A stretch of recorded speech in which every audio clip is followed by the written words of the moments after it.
Chapter 3. Green Nightmare. Sarah looked around cautiously. They appeared to be standing near the bank of the Thames, but the trees, shrubs, and grasses had overgrown most of the buildings. Sarah Jane was surprised to see sheep grazing in what had once been a Tesco car park. She sniffed the air but couldn't smell petrol. The Thames seemed filled with water plants. Over the Thames stood a bridge. She couldn't identify which, but there was no traffic. She listened carefully, but could only hear a few voices across the river. "This is London?" she asked. "London," the doctor said. Somehow, he was standing behind her with his arms folded.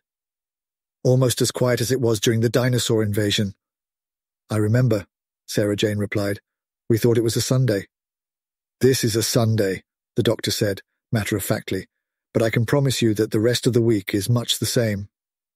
A breeze blew into the TARDIS, and Sarah Jane couldn't help but take in the fresh air. "It smells marvellous," she said. The doctor winced.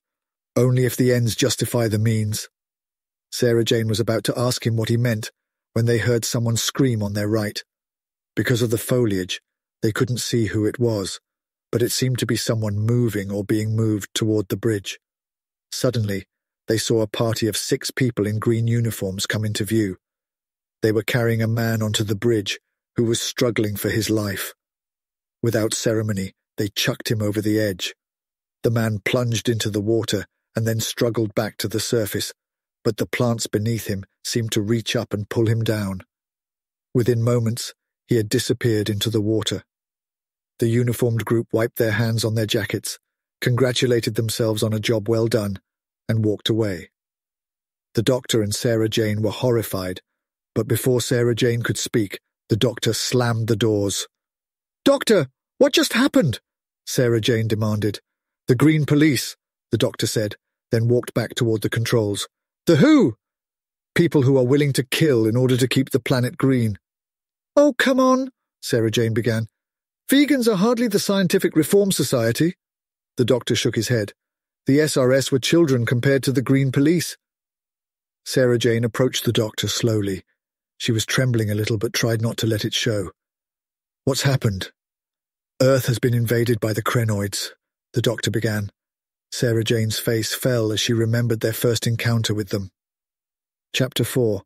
Unit Report. Extract 2. First, the development of the Crenoids. The pods recovered in Antarctica were thousands of years old. At that time, the Crenoids' nature drove it to consume all animal life on a host planet, apart from microorganisms. This led to a problem. Like all plants, the Crenoids breathe carbon dioxide, and the most productive source of this gas is animal life. Over the millennia, the Crenoids developed a strategy. By allowing 20 or 30% of the animal population to survive, they could remain on the host planet indefinitely. Second, Crenoid telepathy. To be accurate, it is less potent than traditional telepathy, but far more powerful than empathy. In any event, they used this faculty to determine which, if any, animals on a host world were sympathetic to their cause. This is how the Crenoid bonded with Chase during their first invasion. During the second Crenoid invasion, this faculty was used planet-wide with terrible effect. You may recall the old joke, "I, for one, welcome our new vegetable overlords." Basically, that's what happened. A few sold out their world in order to become the Crenoids' hand-picked workforce, paramilitary, and/or local enforcers. The survivors, roughly 1 billion people plus animals, were free to do as they liked, provided they did nothing against the Crenoids' interests. They were allowed to eat certain plants, and tree harvesting was closely monitored, but the creation of herbicides was a capital offense. A chosen few were even provided cigarettes. These individuals became addicted to nicotine, and the only way to get more was to serve the Crenoids well. All of this led to a devolution of technology to a mid-18th century level, horse-drawn carriages and so on. Any technology that might harm the Crenoid or allow the populace to leave the planet was a death sentence. And since the population couldn't rise above its quota, the Crenoids would use such a rebellion as an opportunity to cull the herd. Of the worlds where the Crenoids have established themselves in this way, none have been able to escape their influence. Their fate is doubly sealed by the fact that all spacefaring societies quarantine an infected planet and destroy any ship that leaves geosynchronous orbit for fear that the crinoids will smuggle their seeds to new worlds. This gives you an idea of what Earth was facing after 2 pods landed in the Amazon basin. Chapter 5. 2 Problems to Solve. "The crinoids?" Sarah Jane finally asked. The doctor was already rummaging through a trunk filled with odds and ends. "But how did the crinoid achieve time travel?" she continued. The doctor kept pulling out one item after another, each more bizarre than the last. "They haven't," the doctor said, taking out a dagger inside an ornamented hilt. "The Crusades," he said, examining it carefully. "Salah ad-Din," he began to explain. Sarah Jane took the dagger from the doctor's hand and put it aside. She sat down on the edge of the trunk and looked into the doctor's eyes. "Tell me, what happened in detail, please?" The doctor slowly turned his gaze on Sarah Jane. "I don't know," he said, standing up. "I've put a lot of hours into this one," he continued. "Sometimes it may look like I rush into danger and find one way out or another, but this time—" The doctor began pacing around the control panel. Sarah Jane stood and watched him. "I told myself that this craft is 5th-dimensional, that I have all the time in the universe if I'm lucky. Once I determined that the crinoid had invaded Earth 5 years ago, and that their conquest was complete, I began visiting other worlds which had been similarly invaded." "What did you find?" Sarah asked. "That the crinoid was smarter than we thought," the doctor said gravely. Sarah Jane shivered.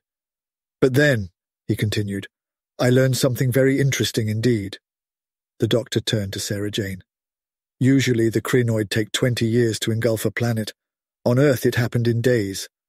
I guess that they must have had access to time travel, or more specifically, a time traveler." "But who would do that?" Sarah Jane asked. "I'm not sure." Sarah Jane realized there was something missing from the doctor's story. "How long have you been working on this?" 7 years, the doctor admitted, after a brief pause. 7? Doctor, I've seen you defeat alien threats in less than a week. What's different this time? The doctor's face turned grim. "I can't tell you that," he replied. "But, Doctor, I have to obey the first law of time as well, Sarah." The TARDIS shuddered for a moment, and then was still.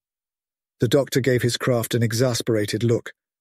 Sarah Jane realized that in this future, she, her children, her friends, might still be alive. "Luke, Skye, did they survive? What about Clyde, Rani, and—" "That's what I can't talk about," the doctor said. "I need you to investigate without contacting anyone you knew." Sarah Jane was about to object when the doctor looked deep into her eyes. "Trust me." Sarah Jane paused, then nodded. "Isn't there anyone we can contact? Mike Yates? Mr. Benton?" "Both dead," the doctor said wearily, as he returned to the trunk again.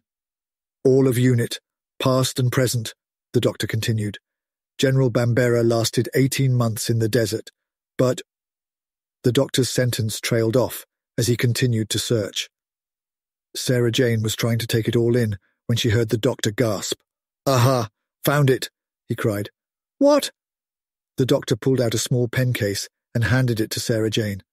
A charge of static electricity bit Sarah Jane's fingers as she took the case. "Ow!" she cried, smiling and rubbing her hand on her leg. But the doctor wasn't smiling. He put his hands in his pockets and turned back to the console. Sarah Jane opened the case. It contained a new sonic lipstick device. "Oh, thank you," she said. The doctor smiled. "This model can home in on the TARDIS in 4 of the 5 dimensions. Well, 6 of the 11. Well, in any case, it'll bring you back." Sarah Jane slipped it into her jacket pocket. "What cover story do we use?" she asked. "If we're stopped by the Green Police or something." "Tell them you've been in the country since the Revolution, and this is your first trip to the city. The Green Police tend to give country folk more leeway. Complimenting the plant life can help, if you're sincere." "But I'm not a farmer," Sarah Jane began, and then she realized something. "You want us to split up?" The doctor nodded. "I need your skills as a journalist. Sniff around, put pieces together, find out anything that might be useful to us. My job will be more dangerous. You have to find the time traveler, If he, she, or it is nearby, the doctor said. But why aren't we going together? The doctor paused, then said, The Krynoid know a Time Lord helped defeat them once. They might be able to tell that I'm not human. So once you're outside, you'll be a target. It's possible, but the same could be said for you. They may remember you, they may not. Just don't travel more than a mile from the river, obey all local ordinances, and don't get caught. Sarah Jane nodded. The doctor dropped the key into Sarah Jane's hand. We'll meet back here before curfew. That's sundown. If I'm not here, get inside and stay put. Sarah Jane nodded, then said, Good luck, Doctor. The doctor was about to reply when Sarah Jane embraced him in a hug. Before the doctor had time to react, she released him and walked toward the door. The doctor stood still for a moment, then, with a sigh of relief, flicked a switch